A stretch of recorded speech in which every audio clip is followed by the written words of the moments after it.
Okay, so in the laboratory, we've opened up our lab case. We have the FACEBO record, we have the protrusive bite record, and we have the centric relation record.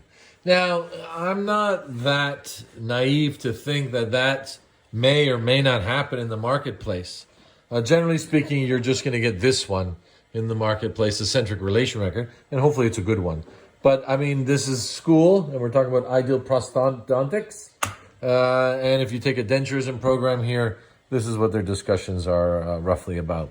And then we have our semi-adjustable articulator. Hopefully will match our FACEBO system. So if this is our case coming into the laboratory, I need to mount now the upper model. How do I mount the upper model to the articulator? Well, I've got two ways. We can do an average value mounting. Try to put this in here with roughly Bonwell's triangle and parallel to the plane of occlusion.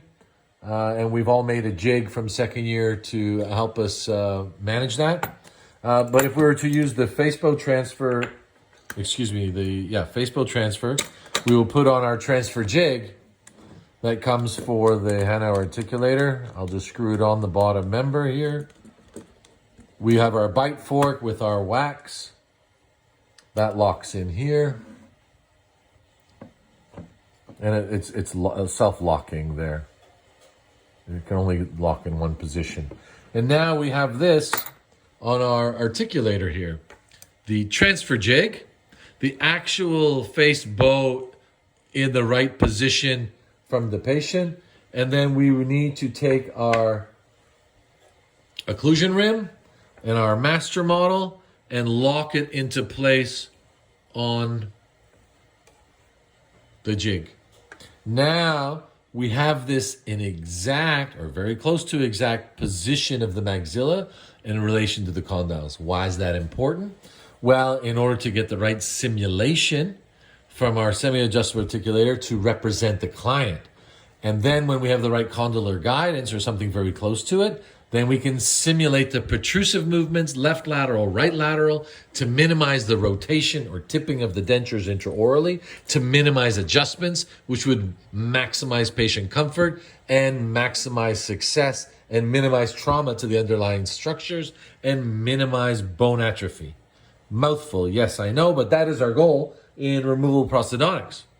Is it going to replace the patient's function? 100%, they're completely satisfied and be able to continue his business as normal? No. I think estimates say they're going to lose 70 to 80% of all function out the door, depending on how much bone resorption is left. Now, if we don't have the FACEBO record, we don't have the transfer jig, then we're going to go to average value mounting. Okay, I just wanted to show you that's how it works. And then each articulator will have its own mounting jig system. Some more elaborate than others, but very simple, just a lot of, let's say, bits and bobs. So let's simulate now that I've articulated the upper member average value with a mounting jig of some sort. I've articulated the upper member to the articulator. Then I will introduce the lower rim and lute it together with centric relation record. You can see that kind of locks in there.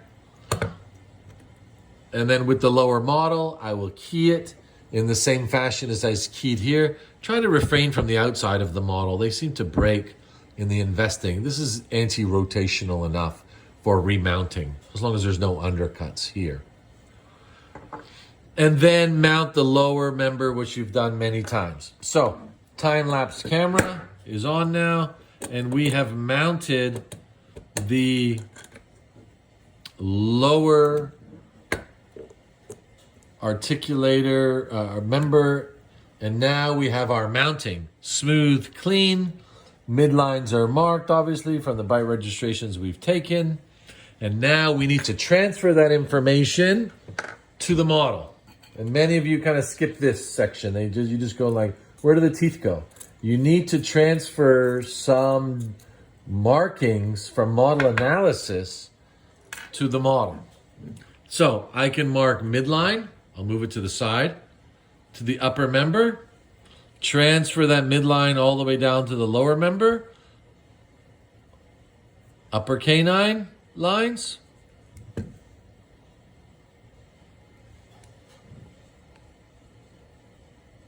to the upper member and the lower member. On the lower, I can mark ridge lines. Zoom in for you guys here, sorry.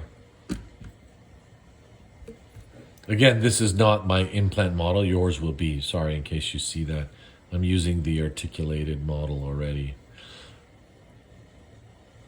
Midline of the ridge lines. This is very important. This is where the load line is going to be. 2/3 retromolar pad doesn't have to be marked because we have the plane of occlusion from the lower. I can mark the plane of occlusion from the lower rim there. And this is even a little higher than 2/3 retromolar pad there. When we talk about Dr. Gerber's condylator, he would always say the deepest portion of the ridge. And then after that, we're going to get a compass. So if I have a straight line, and then where the ridge meets 22 degrees, which is maybe roughly around that point, that there's no teeth positioned past this line. And I'll put that line on both sides. If we take a straight line, trace the ridge line. Naturally, we would use something to trace it with. As you can see, I'm simulating the tracing of this ridge here. I'm simulating this slope on the outside. And then I would get 22 degrees. I could cut that on a piece of paper with a protractor. And then once this goes past 20 degrees at an elevation from the flat line of the base, and we'll say it's here, then there's no teeth occlusion. We'll have denture base covering, but no occlusion past these two lines. And the whole theory of Dr. Gerber was any teeth beyond this line would be on an inclined plane. Patient functioning would push the denture forward, dislodging the denture. So we're not going to put any teeth here. That helps us decide if it's going to be 2 bicuspids and a molar, 1 bicuspid and a 6 and a 7, or maybe a full complement of teeth. So we also have the upper 6 line here, which as a dental technician, you would measure. And that's 46 degrees. 46 millimeters roughly.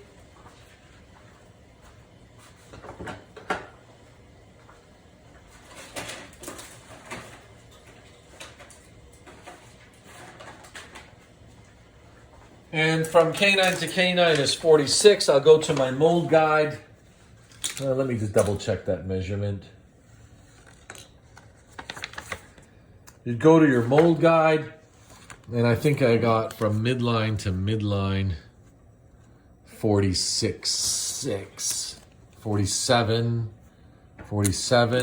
And then I can go here to my mold chart.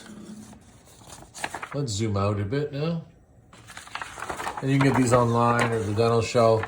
We got ovoid, triangular, rectangular. This patient's, for all intents and purposes, rectangular shape of their head.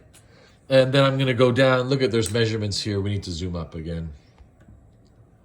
We've got 42.1, which is the width of the anterior 6 on a flat plane. And then we have 44.5, 46.6. And then at the side, I'm getting the length of the central and the width of the central. So if we use this one here, we got 7.9 width of central, 9.3. Did we use the Fibonacci's tooth mold selector? Or are we doing all 6, which is proportionate? And I think I picked out R47 for our case here. R47 would be for our denture setup. And I've selected R47, central lateral canine. Now, we said flat plane, but when the canine's rotated on an angle, this will show like midline of the canine. So there you got tooth selection 101, very brief, very, very, very brief. And then now we have our tooth selected. We have the shade appropriately selected. Hopefully your sets match or very close to in the same hue. And now we're going to proceed to set the denture up. How am I going to set this denture up? I'm going to start with the anterior 6. I'm going to start with the lower 6. Then I'm going to put the lower teeth on the ridge. I'll decide how many lower teeth on the ridge, and then I'll put the upper teeth on and decide the occlusion. And the occlusion meaning, if I use posterior teeth, and if we look at the tooth number 4, I'll isolate it, number 4, 5, and 6, on the 4 and 5 on the bottom, 4 on the top. This is a cusp marginal ridge occlusion in class 1. And lingualized occlusion is up 1, almost a tooth-to-tooth relationship. Not quite the candelor tooth-to-tooth relationship in their teeth, but very close to it. So here's our engineered tooth-to-tooth relationship, right? And then lingualized, we have the lingual stamp cusp of 4 fitting into the fossa of the upper 4, kind of offset here. This is our lingualized occlusion here, with more overjet if I show you from this angle. So let's reconvene, and I'll do the setup in 4 sections, and then hopefully that'll be the goal for today. Thank you.